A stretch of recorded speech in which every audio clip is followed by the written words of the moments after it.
Alhamdulillah wassalatu wassalam ala Rasulillah wa ala alihi wa man walah rabbi shrah li sadri wa yassir li amri wa hlul 'uqdatam min lisani yafqahu qawli subhanaka la ilma lana illa ma 'allamtana innaka antal alimul hakim amma ba'd. Segala puja dan puji kehadirat Allah, salawat serta salam kepada junjungan kita Nabi Muhammad sallallahu alaihi wa alihi wasallam, para keluarga, sahabat, tabi'in, serta seluruh umat yang selalu beristiqamah mengikuti sunnah-sunnahnya hingga yaumul qiyamah.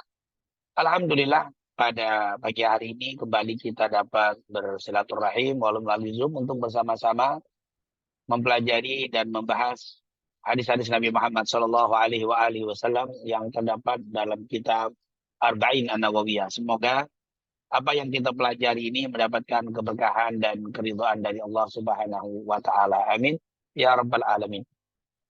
Pada kesempatan malam hari, pada kesempatan pagi ini kita akan kembali membaca satu hadis Rasulullah SAW. Kalau tidak salah hadis ke-17 ya, hadis ke-17 yaitu hadis dari Syaddad bin Aus. Dikatakan di situ qala al-mu'allif rahimahullah wa nafa'ana bi fid dharain amin. An Syaddad bin Aus radhiyallahu anhu qala Rasulullah sallallahu alaihi wasallam innallaha kataba al-ihsana ala kulli syai'in fa idza qataltum fa ahsinul qitla wa idza dabahtum fa ahsinudz dzibha wal yuhidda ahadukum syafratahu wal yurih dhabihata. Rawahu al-Imam Muslim. Hadis ini merupakan hadis sahih diriwayatkan oleh al-Imam Muslim. Dikatakan dari Syaddad bin Aus radhiyallahu an Rasulullah SAW bersabda, innallaha katabal ihsana ala kulli syai'. Sesungguhnya Allah telah menetapkan, Allah telah mewajibkan untuk berlaku ihsan atas segala sesuatu. Faida dabahtum, kalau kalian faida qataltum, kalau kalian membunuh, fa ahsinul qitla, maka baguslah di dalam ihsanlah di dalam membunuh. Wa idza dabahtum, kalau kalian menyembelih, fa ahsinudz dzibha, maka berlaku ihsanlah di dalam menyembelih. Wal yuhidda ahadukum syafrata, hendaklah salah seorang di antara kalian menajamkan pisaunya. Wal yurih dzabihata, dan buatlah kenyamanan pada hewan sembelihannya. Hadits riwayat Imam Muslim. Jadi di sini Rasulullah memerintahkan kepada kita untuk berlaku ihsan, artinya berbuat baik. Di dalam sungguh Allah telah menetapkan, mewajibkan untuk kita selalu berlaku ihsan di dalam berperang atau membunuh, di dalam menyembelih. Bahkan kata Rasul, kalau kalian hendak menyembelih, tajamkan pisaunya, berikan kenyamanan kepada hewan yang kamu sembelih. Hadits riwayat Imam Muslim. Hadits ini sepakat tentunya kesahihannya karena memang diriwayatkan oleh al-Imam Muslim. Sepakat para ulama merupakan hadisun sahih. Yang pertama diriwayatkan dari sahabat Nabi yang bernama Syaddad bin Aus. Syaddad bin Aus ini memang tidak terlalu banyak diceritakan biografi beliau, manaqib beliau di dalam penjelasan para ulama. Singkat pembahasan tentang beliau, biografi beliau. Di antaranya, Syaddad ini nama lengkapnya adalah Syaddad ibn Aus, ibn Thabit, ibn Mundir, ibn Haram, al-Ansari, al-Khazraji. Jadi Syaddad ibn Aus ini adalah salah satu atau salah seorang sahabat Nabi yang berasal dari suku Khazraj, yaitu orang Madinah. Jadi sahabat kita, Syaddad ibn Aus ini adalah orang Ansor dari suku Khazraj. Karena memang orang Ansor itu punya dua suku besar, Aus dan Khazraj. Nah, beliau ini dari suku Khazraj. Wa Hasan bin Thabit, kita kenal sahabat Nabi yang bernama Hasan bin Thabit, itu penyair Rasul, adalah pamannya dia. Nah, jadi kalau kita sering nanti, insya Allah kalau ketemu nama Hasan bin Thabit, penyair Rasul, itu adalah paman daripada Syaddad ibn Aus. Syaddad ibn Aus dikatakan meninggal pada tahun 64 Hijriah. Syaddad ibn Aus ini meninggal di Palestina dan beliau ini meninggalnya tahun 64 Hijriah. Dalam umur berapa atau kapan lahirnya tidak diketahui, artinya tidak disebutkan di dalam kitab-kitab sejarah. Jadi kalau kita baca cerita tentang Syaddad ibn Aus, itu para ulama ahli sejarah tidak menyebut tanggal berapa, tahun berapa beliau lahir. Hanya kematiannya tercatat di dalam sejarah tahun 64 Hijriah, wafatnya di Palestina, yaitu Saddad ibn Aus, ibn Thabit, ibn Mundir, ibn Haram, al-Ansari, al-Khazraji. Dan Saddad ini waktu meninggal, dia meninggalkan 5 anak, yaitu Ya'la, Muhammad, Abdul Wahab, Mundir, dan juga salah satunya ibnuhu Khazad alladhi tazawwaja fi al-ard. Nah, ini adalah keluarga daripada Saddad ibn Aus. Dan Saddad ibn Aus ini terkenal orang yang memiliki sifat yang luar biasa. Tentunya semua sifat sahabat itu pasti mulia. Semua sahabat itu pasti baik. Semua sahabat itu pasti ahli ibadah. Tetapi ada sahabat-sahabat itu yang menonjol dalam ibadah-ibadah tertentu. Nah, apa sih ibadah yang menonjol atau kelebihan yang menonjol dari sahabat perawi hadis kita ini, hadis yang ke-17, Shaddad bin Aus? Dikenal, yang pertama, Shaddad ini ustuhira. Telah dikenal Shaddad ibn Aus bi'annahu minaz zahidin fina dunia. Yaitu minaz zahidin. Dia ini termasuk golongan dari orang-orang yang bersifat zuhud dalam urusan dunia. Dia itu kathirut ta'abbud wa kathirul istighfar. Lebih banyak menghiasi hidupnya dengan ibadah dan istighfar. Jadi dunia mengejar dia, tapi dia sendiri tidak terlalu suka dengan dunia. Ini namanya zuhud. Nah, zuhud itu artinya orang yang tidak hidupnya orientasinya itu bukan untuk dunia, tapi untuk akhirat. Bahkan ketika dunia mengejar dia, dia tolak itu dunia. Itu zuhud. Kalau kata Imam Ahmad, zuhud itu adalah orang yang meletakkan dunianya di kantongnya saja. Hartanya, jabatannya, apa yang dia miliki di dunia ini hanya sampai di kantong, tidak sampai di hati. Itu adalah kata Imam Ahmad. Itu mendefinisikan zuhud. Jadi Imam Ahmad itu waktu ditanya, wahai Imam, apa sih yang dimaksud dengan zuhud? Zuhud itu meletakkan duniamu sampai di kantong, tidak sampai di hati. Jadi ketika dunia itu keluar, dunia itu hilang, tidak merubah hatinya. Berarti zuhud itu tidak mesti miskin. Zuhud bisa aja pada orang kaya. Zuhud itu tidak mesti susah, tidak mesti orang tidak punya harta. Orang zuhud itu bisa terjadi pada orang kaya. Zuhud bisa menjadi pejabat, bisa zuhud. Orang kaya bisa zuhud, pejabat bisa zuhud. Jadi jangan dikatakan zuhud itu identik dengan kemiskinan. Justru dia itu kaya, tetapi harta dan jabatannya hanya sampai di kantong.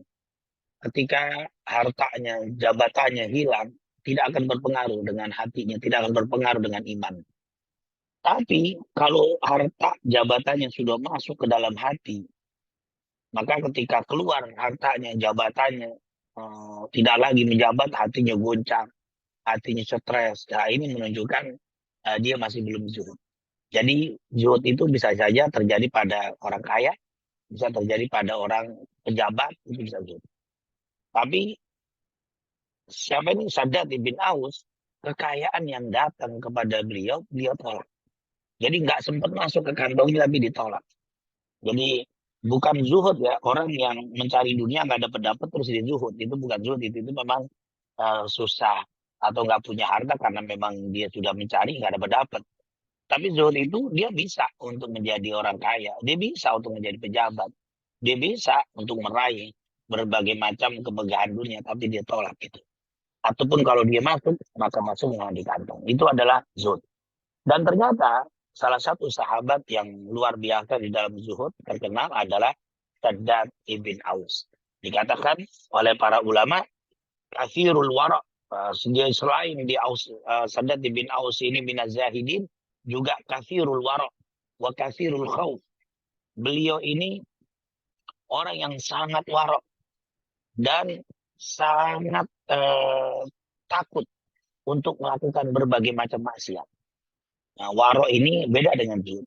Kalau zuhud itu meletakkan dunia sampai di kantong saja atau menolak dunia. Kalau waro itu orang yang sangat berhati-hati. Jadi di dalam bertutur kata, di dalam makan minum yang akan dimasukkan ke dalam mulutnya, sangat berhati-hati. Itu namanya waro. Jadi orang yang sangat berhati-hati. Itu adalah siapa? Saddad bin Aus, perawi hadis kita ini. Dan beliau ini belajar banyak dengan Utsman di dalam perkara khusyuk sholat. Tentunya setelah wafatnya Rasul Sallallahu Alaihi Wasallam, Shaddad bin Aus belajar khusyuk. Untuk meraih khusyuk dalam sholat, dia belajar dengan Sayyidina Utsman. Ta'allama al-khusyu'a was-salaha minas sahabi Utsman bin Affan kama kana syadidul ihtimam fil ilmi wal ma'rifah. Beliau ini banyak belajar tentang kekhusyuan di dalam sholat dari Utsman bin Affan. Beliau juga banyak belajar ilmu-ilmu yang lainnya, tapi khusus di dalam bab khusyuk, bagaimana cara meraih khusyuk dalam sholat, beliau mengambil dari Sayyidina Utsman.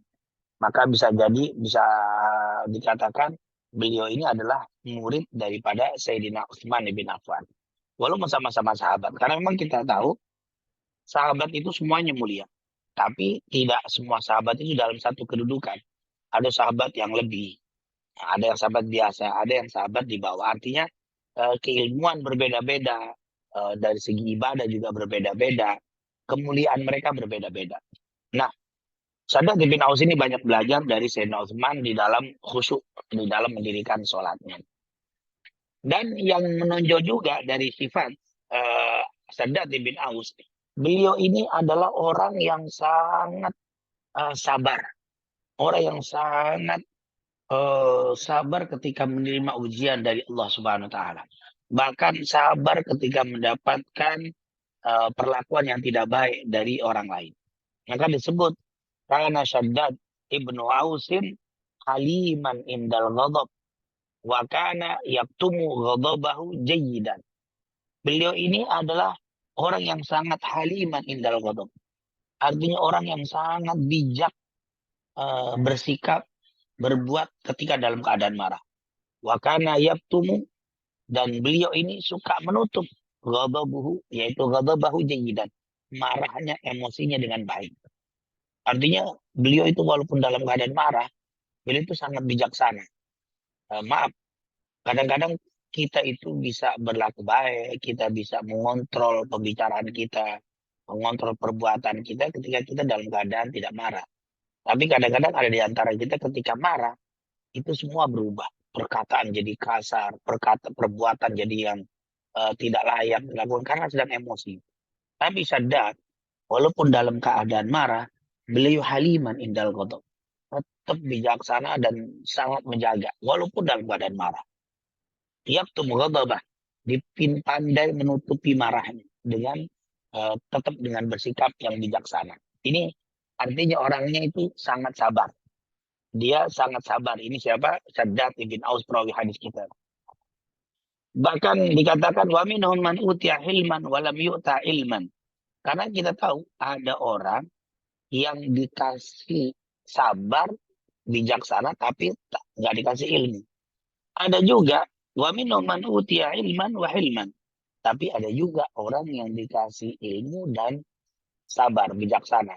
Itulah adalah Shaddad bin Aus. Ya maaf, banyak orang pintar, tapi ketika dia emosi, tidak terkontrol, ilmunya hilang, bijaksananya hilang, keadilannya tidak jalan. Kenapa? Karena sedang emosi, sedang marah.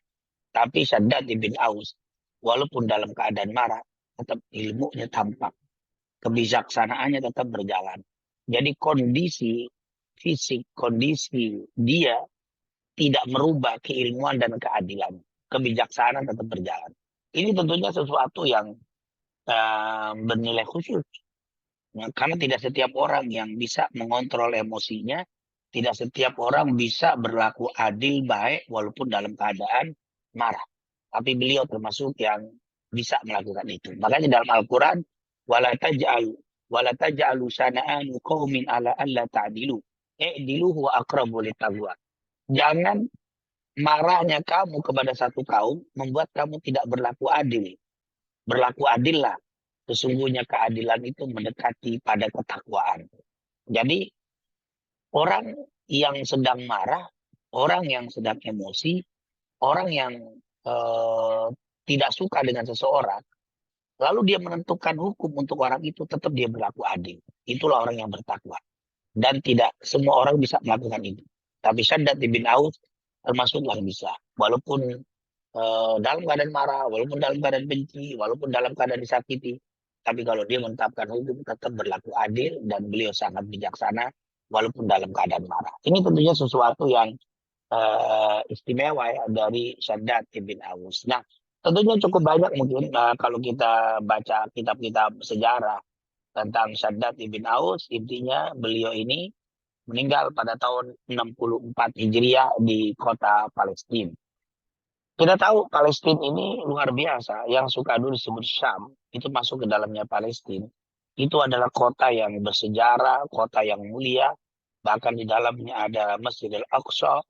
Bahkan Rasulullah mengatakan la tusyaddu rihal illa ila thalathati masajid.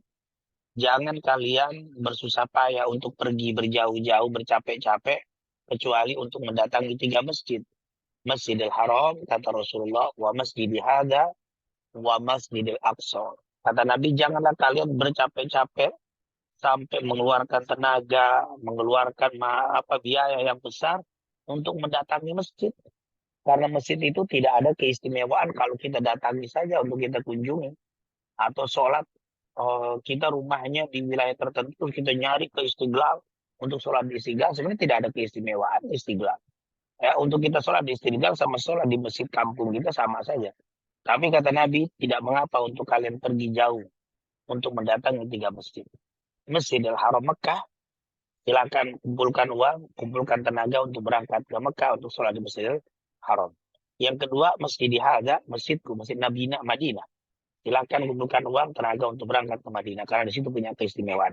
Dan yang ketiga, jangan dilupakan Masjidil Aqsa. Masjidil Aqsa ini adalah masjid yang sangat mulia yang berada di kota Palestina, dan orang yang sholat di situ kata Rasulullah dalam segi pahala seperti 500 kali sholat di masjid yang lain. Ditambah Rasulullah pernah mengatakan, Nabi Sulaiman alaihissalam waktu membangun Masjid Al-Aqsa pernah berdoa, ya Allah, jangan engkau biarkan orang yang sholat di masjid itu kecuali engkau berikan ampunan. Itu doa Nabi Sulaiman untuk orang yang sholat di Masjid Al-Aqsa. Jadi kalau kita datang ke Masjid Al-Aqsa, kita sholat di Masjid Al-Aqsa, yang pertama sholat kita dilipat gandakan 500 kali, dan tidak keluar dari Masjid Al-Aqsa kecuali Allah berikan ampunan kepada kita. Ini fadilah yang luar biasa. Nah, ini disebut oleh Nabi 3 tempat yang istimewa. Maka yang kita ingat jangan hanya 2, Masjidil Haram, Mekah dan Madinah, tapi ingat yang ketiga. Disebutkan masjid yang ketiga ini tentunya salah satu motivasi untuk kita supaya kita tidak melupakan Masjidil Aqsa. Saat ini bagaimana saudara-saudara kita di Palestina, terutama di Gaza, mereka sudah berjuang yang luar biasa perjuangannya untuk salah satunya selain mempertahankan negeri kelahiran mereka, juga mempertahankan Masjidil Aqsa. Kita selalu berdoa kepada Allah, semoga Allah Subhanahu wa taala selalu memberikan bantuan, memberikan pertolongan kepada saudara-saudara kita di Palestina. Yang gugur semoga gugur fisabilillah, yang terluka segera diberikan kesembuhan, dan yang hartanya hancur diganti oleh Allah dan mereka dikuatkan, dimantapkan hatinya, dipersatukan langkahnya, diberikan pertolongan oleh Allah, diberikan kekuatan, dan insya Allah diberikan kemenangan dalam waktu dekat. Itu adalah Masjid Al-Aqsa. Ini mereka jadi bertahan itu bukan untuk pribadi, tapi juga bertahan untuk mempertahankan salah satu tempat yang sangat-sangat disakralkan di dalam Islam, yaitu Masjid Al-Aqsa. Bahkan Nabi memberikan motivasi kepada kita untuk bisa mendatangi Masjid Al-Aqsa dan sholat di dalamnya. Semoga dalam waktu dekat kita bisa datang ke Masjid Al-Aqsa dan mendirikan sholat di Masjid Al-Aqsa, itu kembali kepada kaum muslimin. Amin ya rabbal alamin. Jadi salah satu ulama yang gugur, yang meninggal di kota Palestina ini adalah Shaddad ibn Aus radhiyallahu anhu. Meninggal pada tahun 64 Hijriah. Lalu Shaddad bin Aus berkata, Rasulullah SAW bersabda, Innallaha katabal ihsana ala kulli syai'in. Kata Rasulullah SAW, sesungguhnya Allah kataba, telah menetapkan, telah mewajibkan. Apa al-ihsana? Sesungguhnya Allah telah menetapkan, telah mewajibkan al-ihsan. Untuk berlaku ihsan. Ala kulli syai'in. Dalam segala perkara. Dalam segala hal. Apa sih ihsan itu? Ihsan itu di dalam definisi secara bahasa. Al-ihsanu lughatan badlul manfaati wal khair. Ihsan itu di dalam segi bahasanya badlul manfaati wal khair, yaitu memberikan manfaat dan kebaikan. Itu namanya ihsan. Jadi ketika kita bisa memberikan sesuatu yang bernilai baik dan manfaat, itu namanya ihsan. Secara syariat, ihsan itu diterjemahkan, didefinisikan oleh ulama diantaranya menyampaikan kebaikan pada yang lain. Yang kedua, menyempurnakan kebaikan, yaitu ibadah. Jadi, menyampaikan kebaikan atau menyempurnakan ibadah. Itu disebut ihsan. Misalkan begini, saya sholat. Maka ketika sholat, hendaklah engkau berlaku ihsan. Maksudnya apa? Kita sholat, sudah kita penuhi syarat-syarat wajibnya sholat, syarat-syarat sahnya sholat atau arkanus sholat. Rukun-rukun sholat sudah kita sempurnakan. Tapi kalau kita melakukan ihsan itu lebih. Misalkan saya sholat, syarat saya sholat kan menutup aurat. Nah, misalkan saya sholat, ketika saya sholat menggunakan celana misalkan atau kain yang atau pakaian yang menutupi pusar saya. Ini kan pusarnya kan aurat untuk laki-laki. Lalu saya tutup aurat saya dari pusar saya tutup sampai ke lutut karena memang aurat laki-laki itu kan baina surra war rubbah, antara pusar dan lutut. Ketika kita sholat dan kita menutup aurat kita pusar dan juga lutut, walaupun maaf dadanya terbuka laki-laki, ketiaknya terbuka, sah sholatnya karena sudah menutupi aurat. Tetapi itu tidak ihsan. Nah, ihsan itu bagaimana? Menyempurnakan ibadah, yaitu dengan baju yang bagus, apalagi ditambah dengan minyak wangi. Itu adalah ihsan. Jadi ihsan itu menyempurnakan nilai ibadah. Walaupun tanpa ihsan itu tetap diterima. Sholat dengan baju terbuka dada, badan terbuka dada. Walaupun dada tidak memakai baju, ya ketiak kemana-mana. Yang penting aurat ketutup sudah sah. Tapi itu tidak ihsan. Misalkan saya mau bersedekah dengan orang. Saya sedekah dengan saya bilang saja begini. Nanti kamu ambil sedekahnya ke rumah saya. Saya malas mengantar, gitu juga sedekah. Lagi besar. Atau ketika kita gunakan memberikan, tapi memberikannya dengan tidak adab. Saya ambil sedekah saya, kemudian ambil saya sedekah untuk itu juga bisa dan itu berpahala. Tapi belum ihsan. Kalau ihsan, kita datang ke rumahnya, kita temui orang itu, lalu kita berikan dengan penuh sopan, dengan penuh akhlak, kita kasih dengan baik, itu termasuk ihsan. Jadi Allah itu menyuruh kita untuk berlaku ihsan dalam segala hal. Eh, kita apalagi menerima tamu misalkan. Ketika ada orang datang ke rumah kita bisa saja, wassalamualaikum, waalaikumsalam. Lalu orang itu silakan masuk. Orang itu masuk. Kita masih di dalam kamar teriak. Ya silakan duduk Pak. Disuruh duduk. Tapi kita di dalam kamar. Nah, terus pas sudah duduk kita keluar, maaf, dengan baju yang tidak rapi, dengan kondisi fisik yang tidak bagus, artinya tidak rapi, disambut apa datang menemui tamu itu juga cukup, namanya itu menerima tamu, tapi belum ihsan. Kalau ihsan itu kata para ulama, misalkan datang tamu sudah janji saya akan datang misalkan jam 2 siang, maka sebelum jam 2 pintu sudah saya buka. Saya tahu tamu sebentar lagi datang, saya buka pagar, sudah saya buka. Kalau mungkin kemungkinan dia bawa mobil, pagar saya sudah dorong untuk dipersiapkan parkiran. Pintu rumah saya sudah buka. Waktu dia datang, kita sudah berdiri depan pintu menyambut. Itu namanya ihsan. Lalu duduk dengan kita menggunakan baju yang bagus demi memuliakan menyambut tamu. Lalu saat dia makan, kita menemani, lalu kita yang menyediakan. Itu namanya ihsan. Jadi ihsan ini adalah menyempurnakan ibadah. Biar nilai ibadah itu akan bertambah. Itu namanya ihsan. Jadi, innallaha katabal ihsana ala kulli syai'. Allah telah menetapkan, mewajibkan untuk berlaku ihsan dalam segala hal. Nah inilah, ini harus kita jangan berkata yang penting sah. Bukan itu ibadah. Kalau hanya sekedar sah ibadah, ya itu kurang sempurna. Itu tidak ihsan. Jadilah kita ini menjadi orang yang selalu berlaku ihsan. Nah, orang yang berlaku ihsan ini suka disebut muhsin. Orangnya itu muhsin.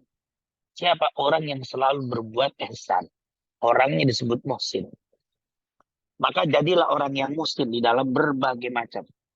Nah, di dalam berbagai ibadah, jadilah orang muhsin.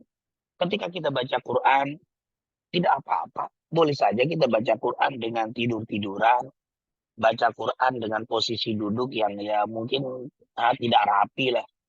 Tapi itu tidak ihsan. Kalau mau ihsan, duduklah dengan bagus. Pakailah baju yang bagus. Kalau perlu memakai minyak wangi. Kan ini adalah kalamullah yang akan dibaca. Itu namanya ihsan. Jadi Allah telah menetapkan untuk selalu berlaku ihsan di dalam segala hal. Orang muslim begitu. Dan Rasulullah pun diutus oleh Allah Subhanahu wa taala salah satunya itu untuk menyempurnakan. Innama bu'istu liutammima. Nah, sesungguhnya aku diutus untuk menyempurnakan al-akhlak, budi pekerti, perilaku, adab, biar lebih sempurna. Inilah yang dijelaskan oleh para ulama kalimat innallaha katabal ihsana ala kulli syai'in. Kemudian Nabi mencontohkan apa sih ihsan itu? Misalkan Rasulullah bilang, fa itu kalau kalian berperang atau membunuh fa ahsinul qitla. Maka baguskanlah, ihsanlah di dalam berperang. Ihsanlah di dalam membunuh. Nah, di sini Islam dalam keadaan perang. Perang itu kan kondisi marah ya. Namanya orang perang itu pasti lagi marah. Orang yang berperang kalau tidak marah ya bukan perang namanya. Namanya kita perang itu karena memang dia ini mendolimi kita. Ini orang kafir mungkin menghalangi dakwah kita, menghalangi atau menghinakan dan ingin menghancurkan Islam. Maka kita lawan. Otomatis kita perang dalam keadaan marah. Tapi tetap Allah bilang, Rasul bilang, fa'idha qataltu fahsinul qitla. Jika kalian membunuh di dalam keadaan perang, atau dalam keadaan damai membunuh. Bagaimana keadaan damai membunuh? Ya ketika ada orang yang ditetapkan dia telah melakukan pembunuhan. Setelah ditetapkan sebagai pelaku pembunuh, lalu ditetapkan oleh hakim harus dibunuh, maka bunuhnya pun dengan baik. Nah, kan kita sudah dengar dikatakan apa darah orang mukmin itu, darah orang Islam itu haram untuk ditumpahkan kecuali karena tiga, salah satunya pembunuh atau wanita atau laki-laki yang sudah menikah dan melakukan zina atau orang yang murtad dan membuat fitnah, mempercah belah umat, maka hukumnya bunuh. Saat dibunuh maka tetap dengan ihsan. Contoh paling mudah di dalam Islam, ketika terjadi peperangan itu disuruh berlaku ihsan. Bagaimana ihsannya? Yang pertama, tidak boleh membunuh anak-anak. Yang kedua, tidak boleh membunuh wanita yang tidak bawa senjata atau yang tidak ikut berperang. Tidak boleh membunuh kakek tua yang memang dia itu tidak memberikan motivasi untuk memerangi muslim atau dia juga tidak membawa senjata. Maka tidak boleh dibunuh. Itu ihsan. Maka semarah apapun kita dengan orang kafir, ketika mereka memerangi kita, kita harus perangi. Tapi ketika bertemu dengan anak-anak mereka, tidak boleh dibunuh. Ketika bertemu dengan wanita-wanita mereka yang tidak bawa senjata, tidak ikut berperang, tidak boleh membunuh. Karena mereka tidak memerangi kita. Yang memerangi kita anak bapaknya. Yang memerangi kita saudaranya. Maka yang kita bunuh adalah orang tuanya dan saudara mereka. Bukan istrinya, bukan anaknya. Itulah ihsan. Lihat bagaimana orang-orang yang tidak beragama atau Zionis Israel misalkan, itu ketika berperang dengan kaum muslimin, yang diperangi bukan malah Hamasnya, bukan Hizbullahnya, bukan pasukannya, tapi yang dibunuh adalah kaum wanita, dibunuh adalah anak-anak. Makanya kata prinsip Islam ini bukan perang, ini adalah pembantaian. Ini bukan peperangan. Yang namanya peperangan itu adalah bersenjata dan melawan orang yang bersenjata. Artinya orang yang memang memerangi kita, kita perangi. Tapi kalau anak-anak dan perempuan itu bukan pembunuhan, itu bukan peperangan, itu adalah pembantaian. Karena mereka tidak punya ihsan. Nah, kita punya ihsan. Walaupun kita dalam keadaan marah, tetap anaknya tidak boleh dibunuh. Walaupun kita dalam keadaan emosi, tetap istrinya tidak boleh dibunuh. Ibunya tidak boleh dibunuh. Saudari perempuannya tidak boleh dibunuh. Itulah ihsan. Maka ini merupakan keistimewaan ajaran Rasulullah SAW. Bahkan Nabi bilang, wa idza qataltum fahsinul qitlah. Kalau kalian berperang, berperanglah dengan cara ihsan. Wa idza dzabhtum, contoh yang kedua, kalau kamu menyembelih hewan sembelihanmu, fahsinul dzibah. Sembelihlah dengan cara yang ihsan. Subhanallah, diajarkan sama Nabi bagaimana ihsan dalam menyembelih. Waliyuhidda ahadukum syafratah. Hendaklah salah seorang di antara kalian tajamkan sembelihannya. Artinya tajamkan apa pisaunya untuk menyembelih hewan itu. Kenapa? Waliyurih dabihata, supaya hewan sembelihannya itu menjadi tenang, menjadi tidak terlalu sakit. Itulah yang dijelaskan ihsan. Jadi ihsan ini adalah berlaku baik dalam segala hal, bahkan dalam perang dan dalam menyembelih. Makanya kita saat menyembelih dianjurkan pisaunya ditajamkan supaya hewan yang disembelih itu tidak terlalu sakit. Itulah pembahasan hadis kita di riwayat Imam Muslim, hadis Saddad bin Aus. Semoga penjelasan yang sangat singkat ini dapat kita pahami dan Allah berikan keberkahan. Amin ya rabbal alamin.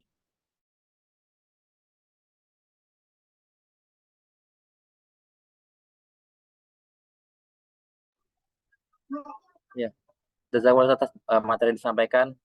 Mungkin dari para jamaah ada yang ingin bertanya secara langsung, kami persilakan.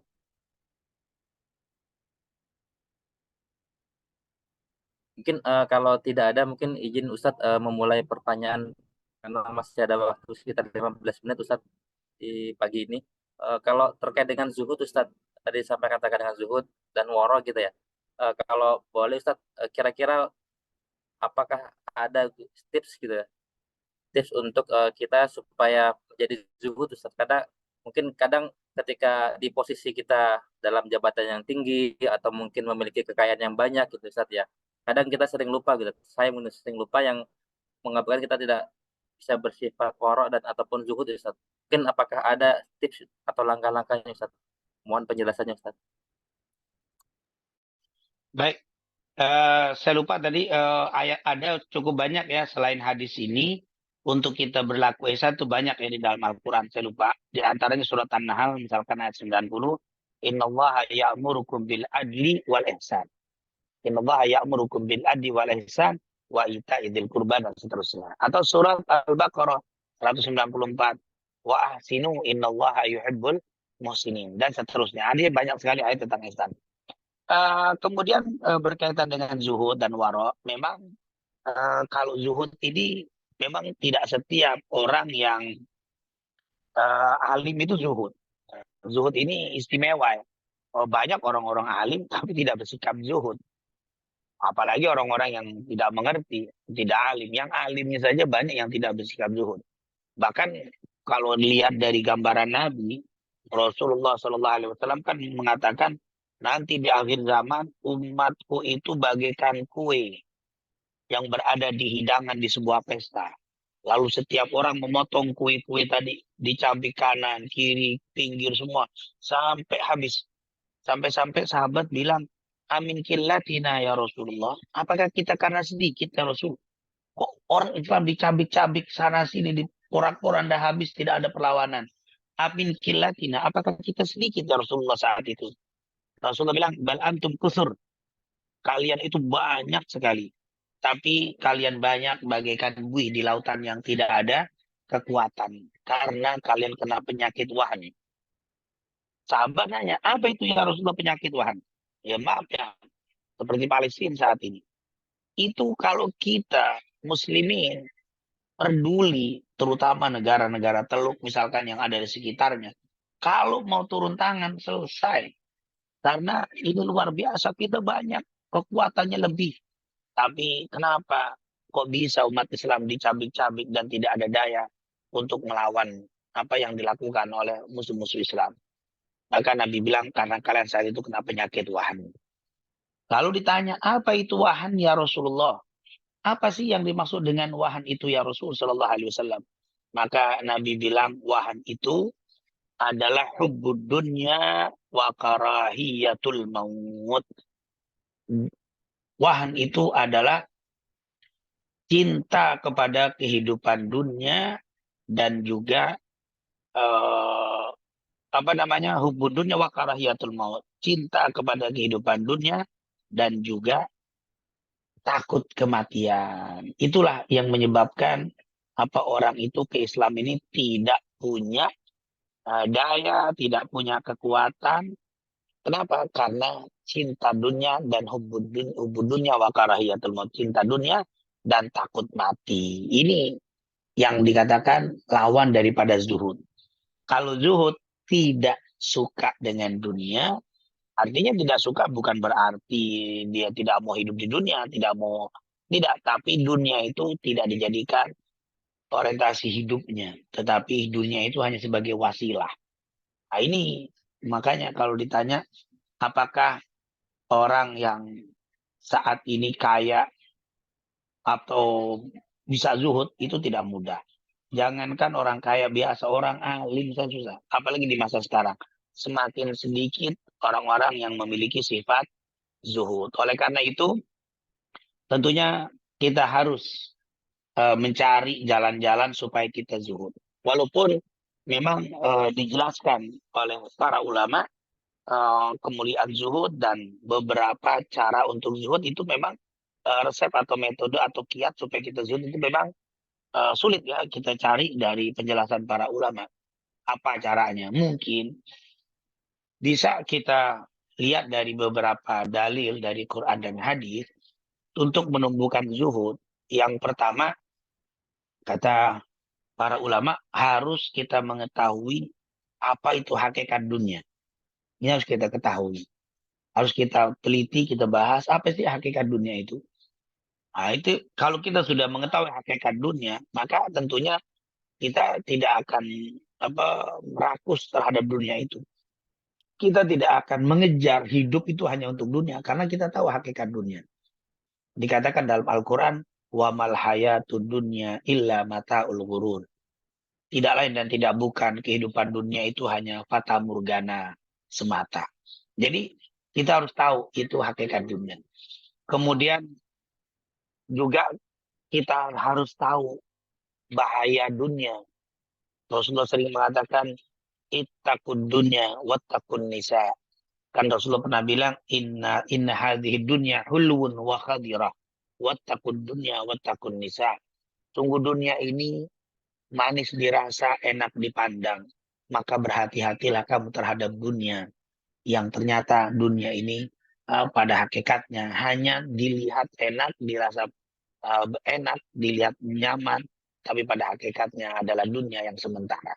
Nah ini jadi intinya, pertama harus diketahui mempelajari hakikat dunia. Ini yang pertama. Kemudian yang kedua, tentunya melihat sejarah dari para ulama salaf terdahulu. Bagaimana mereka bersikap terhadap dunia. Karena kita tahu as-salafu a'lam wa ahkam wa aslam. Kita tahu bahwa salaf itu adalah generasi yang terbaik, yang paling selamat, yang paling bijaksana. Jadi kalau mau selamat ikuti salaf. Lalu bagaimana salaf? Banyak cerita-cerita tentang ulama salaf terhadap zuhud. Itu akan menumbuhkan itu sifat zuhud itu ketika tahu sejarah-sejarah. Makanya Al-Quran itu cerita di dalam Al-Quran sangat banyak sekali. Bahkan ada yang mengatakan bahwa sepertiga isi kandungan Al-Quran itu cerita. Kok banyak cerita dong apa untuk memantapkan hati untuk bisa kita tiru. Maka selain pertama pelajari hakikat dunia, yang ternyata dia itu hanya sementara, sifatnya menyulitkan dan seterusnya. Dan banyak mengandung tipu daya. Yang kedua, bahwa kita harus banyak belajar sejarah. Kalau kita baca sejarah, subhanallah, nggak usah cerita Nabi. Kalau Nabi sudah jelas. Dia itu zuhudnya bagaimana dengan dunia. Luar biasa. Apa kata Aisyah? Seandainya rumah Nabi dikasih emas sebesar gunung Uhud, tidak akan pernah lebih dari 3 hari kecuali emas itu akan habis. Dibuang, semuanya disedekahkan semua. Mungkin pernah kita dengar cerita Rasulullah Sallallahu Alaihi Wasallam pernah habis sholat subuh, usai sholat subuh, Rasul langsung berdiri, lalu langsung masuk ke rumahnya. Tidak lama keluar lagi. Lalu beliau menjelaskan kepada para sahabat, tahukah kalian kenapa saya habis sholat tadi langsung masuk ke rumah? Tunggu, setelah salam, saya teringat di rumah saya ada 14 dinar. Ada yang bilang 16 dinar atau dirham yang belum aku sedekahkan. Membuat aku gelisah. Jadi saya sedekahkan sehingga aku menjadi tenang. Lihat, dunia itu ternyata membuat gelisah Rasul. Ini luar biasa. Nabi Muhammad SAW, beliau bilang, aku merasa tenang ketika tidak ada dunia di rumah. Ini jangankan masuk ke hati, di luar saja Rasulullah nggak tenang kalau ada. Ini cerita-cerita tentang zuhud. Atau mungkin Ali bin Abi Thalib pernah kita dengar, talaqtud dunya talata talaqat. Saya sudah ceraikan dunia dengan 3 talak. Artinya saya talak dunia dengan 3 talak. Ini kalau talak itu kan ada talak raj'i, talak 1, talak 2. Ada talak yang namanya bain, talak ketiga yang nggak bisa kembali lagi. Kalau kita ceraikan istri 3 kali talak, 3 talak itu sudah nggak bisa kembali kecuali nikah dulu. Intinya saya sudah talak dunia dengan 3 talak. Itu para sahabat berkaitan dengan dunia. Ada lagi misalkan banyak sekali ya dengan zuhud dan seperti Muhammad Al-Bagir. Muhammad Al-Bagir ini adalah Muhammad bin Ali Zainal Abidin ibn Husain ibn Fatimah binti Rasul sallallahu alaihi wasallam.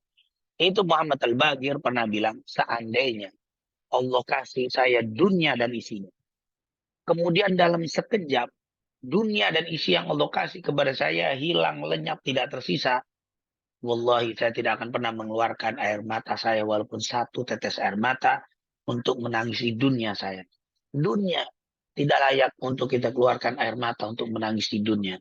Dunia dan isinya kalau dihilangkan dalam sekejap yang Allah kasih kepada saya tidak akan pernah mengeluarkan 1 air mata saya. Saya malu mengeluarkan 1 tetes air mata untuk dunia dan isinya. Subhanallah. Itu kalau kita cerita, membaca cerita-cerita itu, tentunya itu membuat kita itu menjadi orang yang bisa zuhud. Nah, ini cerita-cerita seperti itu. Dan nanti baru kita mulai mempelajari tentang fadilah-fadilah zuhud. Bahwa dunia itu mazra'atun lil akhirah. Jadikan dunia ini hanya sebagai jembatan wasilah untuk menuju akhirat. Tujuan utama kita adalah akhirat, dunia ini sebagai wasilah. Kendaraan. Tentunya kalau kendaraan bukan menjadi tujuan utama. Tujuan utama kita adalah akhirat, ini adalah sebagai kendaraan. Kendaraan kadang-kadang dikasih lewat harta. Kendaraan kadang-kadang bisa dikasih jabatan. Kadang-kadang dikasih dengan ilmu dan seterusnya. Itu kendaraan-kendaraan kita. Tapi bukan tujuan utama, itu adalah kendaraan. Maka kita harus bersikap zuhud ketika kita tahu fadilah-fadilahnya dan fungsi daripada dunia yang Allah kasih kepada kita. Kemudian juga begitu juga dengan waro. Itu kalau kita cerita-cerita tentang waro, ya Allah, seperti Hasan Al-Basri.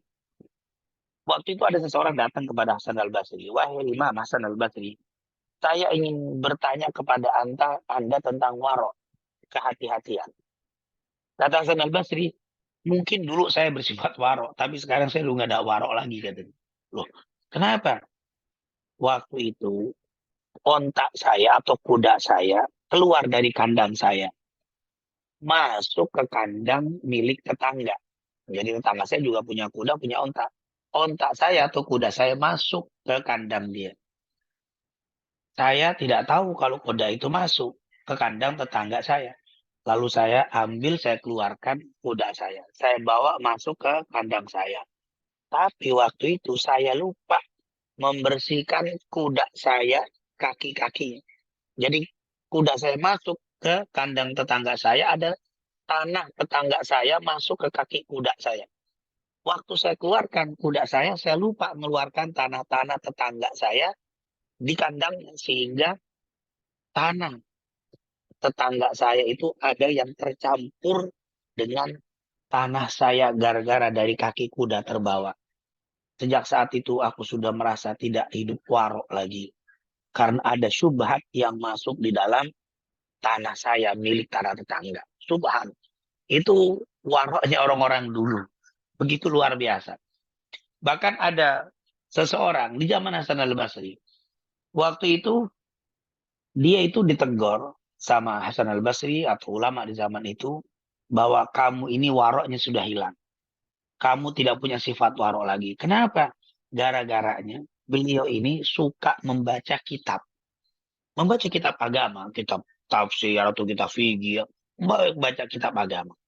Tapi karena dia miskin, kalau sudah datang waktu malam, terbenam matahari, gelap. Jadi dia nggak bisa baca kitab lagi. Maka dia suka duduk di depan rumahnya. Buku kitabnya itu dipegang. Apa? Nunggu ada kafilah lewat di depan rumah. Kalau ada kafilah lewat di depan rumahnya, kafilah itu membawa penerang, bawa lampu obor atau bawa lampu-lampu yang di dalam kafilah itu. Jadi kalau ada kafilah lewat, bawa lampu, langsung dia keluar dari rumahnya, ikut berjalan sedikit dengan gobilah sambil membaca kitabnya. Kenapa? Karena terlihat huruf-hurufnya kalau ada lampu. Maka dia ikut sambil baca. Sudah agak jauh, kabilah berlalu, dia balik lagi ke rumah, nunggu lagi gobilah lewat untuk membaca kitab. Maka apa kata Hasan al-Basri, warokmu sudah hilang. Kenapa? Karena engkau membaca dari cahaya milik orang yang kamu tidak minta izin dari orang itu untuk minta cahaya. Kamu kan numpang dari cahaya orang itu. Sementara kamu tidak izin. Itu adalah menghilangkan kewaroan. Oh subhanallah, kalau kita baca sejarah-sejarah seperti itu, mungkin kita kalau mau zuhud, mau warok, kayaknya sulit untuk seperti mereka. Tapi paling tidak ya, kita ketahuilah. Intinya, ketahui hakikat dunia, pelajari hakikat dunia. Ternyata dunia itu tidak layak untuk dijadikan sesuatu yang masuk ke dalam hati kita. Kalau kita sudah tahu hakikat dunia. Yang kedua, bahwa banyak baca cerita-cerita ulama salaf. Itu akan memantapkan kita, akan mendorong kita, memotivasi kita untuk menjadi orang yang zuhud dan warok. Walaupun tentunya zuhud dan warok kita tidak seperti mereka. Paling tidak adalah bau-bau warok dan zuhud. Kemudian yang ketiga, pelajari fadail, keistimewaan orang yang bersikap warok dan zuhud. Wallahu a'lam bishawab. Ya, jazakallahu Ustaz atas penjelasannya. Eh, Mungkin ada lagi dari para jamaah, kami persilakan karena sudah pukul jam 8 lewat 1 menit ya. Izin, ini ada pertanyaan mungkin satu Ustaz dari jamaah Ustaz di chat Zoom, izin saya bacakan Ustaz. Oh, Afan, ternyata ada dua Ustaz. Mungkin mohon izin saya tanyakan dulu Ustaz, saya bacakan. Yang pertama dari Pak Amin Ustaz. Assalamualaikum Ustaz. Mohon penjelasan Ustaz, apakah perbedaan antara ihsan dan adab Ustaz? Jadi mungkin dari Pak Amin Ustaz. Monggo Ustaz, kami persilakan.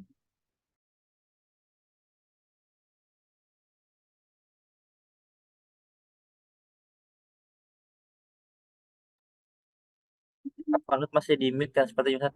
Ya, Pak. Jadi adab itu adalah etika, sopan santun ketika berhadapan dengan sesama kita. Itu adab. Nah, ini adalah adab. Tapi kalau ihsan itu malah lebih banyak kita kaitannya dengan Allah. Berkaitan dengan Allah. Misalkan saya sholat di dalam kamar seorang diri. Tetap saya memakai baju yang bagus. Itu yang adab juga, tapi dia banyak berkaitan dengan Allah. Saya lakukan itu karena Allah. Saya lakukan itu karena saya berlaku ihsan kepada Allah. Nah, kalau adab ini kebanyakan, akhlak itu kebanyakan berlaku dengan manusia, walaupun juga dengan Allah. Tapi kalau ihsan itu lebih penekanannya kepada ibadah. Makanya innallaha katabal ihsan ala kulli syai'in. Seperti waktu contoh berperang ya di hadis tadi kan. Kalau kau berperang, ihsan. Artinya berlaku baik, jangan kau bunuh. Itu termasuk ihsan. Kalau adab kan tidak. Adab, walaupun masuk juga ke dalam adab. Nah, mungkin kalau di hampir sama ya, kata ihsan, kata adab, hakikatnya jalannya sama. Tetapi kalau ihsan itu banyak lebih kepada Allah Subhanahu wa taala. Kan pernah kita baca di hadis kedua kalau tidak salah dari kitab Arba'in. Waktu Nabi ditanya, "Mahwal ihsan?" Ya Rasul, apa itu ihsan? Anta abudallaha ka'annaka tarahu, fa illam takun tarahu fa innahu yarak. Ihsan itu adalah engkau menyembah Allah seakan-akan engkau melihatnya. Kalau engkau tidak melihatnya, sungguh Allah melihatnya. Itu ada rasa hubungan dengan Allah. Tapi adab juga ada hubungan dengan Allah. Tapi lebih banyak ihsan kepada Allah. Jadi dua-duanya betul sama, etika, adab sama. Tetapi ihsan lebih menekankan kepada Allah. Wallahu a'lam bishawab. Ya, izin Ustaz, mungkin satu lagi Ustaz, pertanyaan dari Bu Isti Ustaz. Assalamualaikum. Izin bertanya terkait tema ihsan. Bagaimana sikap kita sebagai PNS yang menerima gaji dari sumber-sumber penerimaan negara yang tidak sepenuhnya penerimaan halal? Ada yang berbuat subhat seperti contohnya penerimaan negara dari cukai rokok atau dari pajak miras. Mungkin Ustaz mohon penjelasan Ustaz. Iya, saya teringat dengan Hasan Al-Basri. Hasan Al-Basri banyak sekali ya berbicara tentang waro dan zuhud. Hasan Al-Basri waktu itu pernah ditanya, wah Hasan Al-Basri, bagaimana saya hidup ini di atas muka bumi ini dengan ingin hidup dari harta atau penghasilan yang bersih 100%. Saya ingin penghasilan kerja saya itu, dagang saya itu tidak ada syubhatnya, apalagi yang haramnya. Saya pengen yang bersih sekali. Apa kata Hasan Al-Basri? Seandainya di zamanku ini ada 1 dinar yang murni halal 100%. Jadi dia di zaman beliau, kata beliau seandainya ada, saya dapati 1 dinar saja yang murni bersih halal 100%, tidak ada syubhat, tidak ada halal haramnya, apalagi haram syubhat tidak ada. Ini saya ini 1 dinar, saya masukkan ke air putih. Air putih itu tanpa saya bacakan, saya yakin kalau diminum orang sakit air putih itu insya Allah sembuh. Kalau ada yang sakit, saya kasih air putih yang saya celup dengan dinar yang bersih halal 100%. Tidak ada syubhat, masuk, kasih minum, sembuh. Artinya, kata-kata beliau itu sulit. Nah, di zaman beliau, sulit untuk mendapatkan apa harta yang 100% bersih. Tidak ada syubhat sama sekali. Itu sulit di zaman beliau, apalagi di masa sekarang. Apa yang tidak ada syubhat kita bekerja. Hatta menjadi guru. Hatta menjadi guru di SD. Guru Al-Quran. Semua mesti ada syubhat. Apalagi pekerjaan-pekerjaan lain. Semua ada syubhat. Nah, di sini, apa yang harus kita lakukan? Apakah kita tidak mau bekerja, lalu kita mau bercocok tanam sendiri? Baik, bercocok tanam sendiri pun ada syubhatnya. Nah, kenapa? Setelah hasil daripada bercocok tanam, kita jual.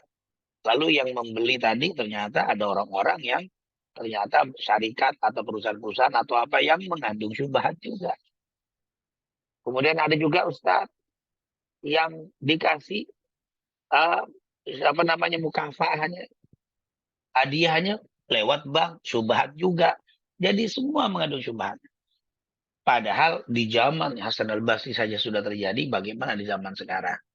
Apakah kita harus keluar dari kehidupan dunia? Tidak bisa. Sementara dunia ada dan kita harus hidup di dunia sebelum di akhirat. Sementara dunia penuh syubhat. Bagaimana caranya? Maka yang pertama kata ulama, yang penting pertama kita harus lihat pekerjaanmu halal.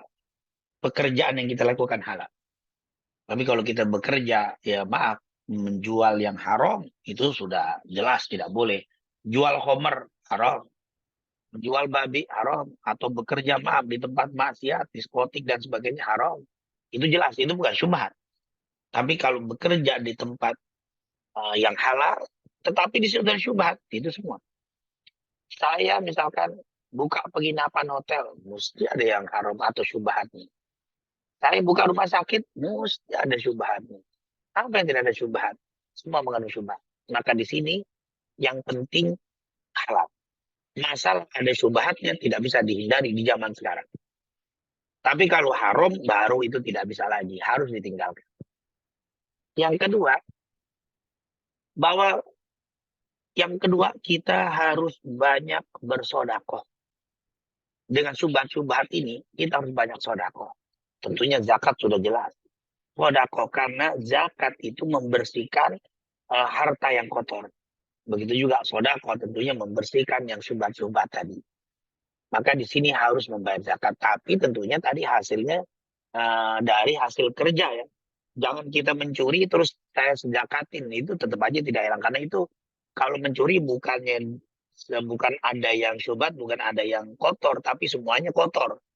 2,5% tidak membersihkan karena semuanya kotor. Tapi kalau kita kerja ada syubhat-syubhat tadi. Seperti di kantor kita, di situ ada penerimaan pajak yang benar. Artinya perusahaan yang rapi, perusahaan yang halal. Tapi juga mungkin ada yang haram. Tapi tetap harus bayar pajak. Bercampur di situ. Maka bagaimana? Itulah kita kerja saya betul. Tapi mungkin hasilnya ini ada dari sumber-sumber yang tidak jelas, yang haram. Tapi tidak semua haram. Tapi kalau semua haram, itu bukan syubhat lagi, harus kita tinggalkan. Karena semuanya haram. Tapi tidak semua haram, banyak yang halal. Tapi ada juga yang haram. Maka itulah kita dianjurkan banyak sodakoh. Kalau sudah memenuhi nisab zakat, jangan lupa keluarkan zakat untuk membersihkan kotoran-kotoran yang tidak jelas dari harta kita. Nah, itu tentunya harus diperhatikan. Dan yang terakhir tentunya tekunkan, semangatkan ibadah dan perbanyak istighfar. Insya Allah itu akan menjadi obat kita. Karena jujur, kalau mau mencari yang sempurna 100% tidak akan kita dapati. Jadi yang pertama, kita harus kerja, betul pekerjaannya halal, hanya di dalam pekerjaan itu ada yang mungkin masuk-masuk syubhat. Yang kedua, bahwa jangan lupa banyak bersedekah. Kalau sudah memenuhi nisab, jangan lupa zakatnya, karena zakat dan sedekah itu membersihkan. Kemudian yang ketiga, perbanyaklah istighfar dan perbanyaklah ibadah kepada Allah Subhanahu wa taala. Semoga dengan istighfar dan ibadah-ibadah kita itu kekurangan kita akan dimaafkan oleh Allah Subhanahu wa taala. Wallahu a'lam bishawab.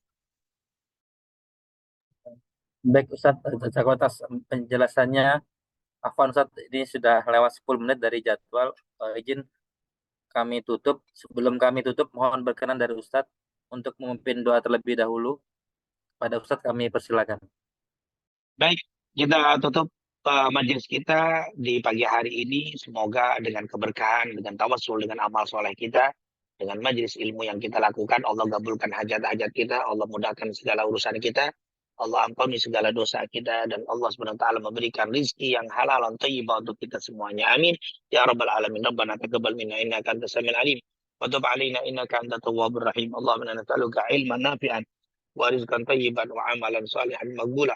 اللهم انصر إخواننا في فلسطين اللهم انصر إخواننا في فلسطين اللهم ثبت أقدامهم ووحد صفوفهم اللهم انصرهم نصرا عزيزا برحمتك يا أرحم الراحمين اللهم أهلك الكفرة والمبتدئة والمشركين واليهود اللهم دمر أعداءهم اللهم مزق جمعهم ودمر ديارهم بقدرتك وبقوتك برحمتك يا أرحم الراحمين ربنا آتنا في الدنيا حسنة وفي الآخرة حسنة وقنا عذاب النار وصلى الله على سيدنا محمد الحمد لله رب العالمين. Ya. Sekali lagi kami sampaikan jazakallahu kepada Ustadz yang telah menyampaikan materi dan menjawab pertanyaan dari kami.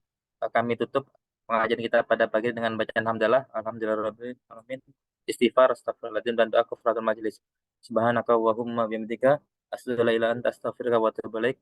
Kurang lebihnya mohon maaf. Wassalamualaikum warahmatullahi wabarakatuh. Waalaikumsalam. Masih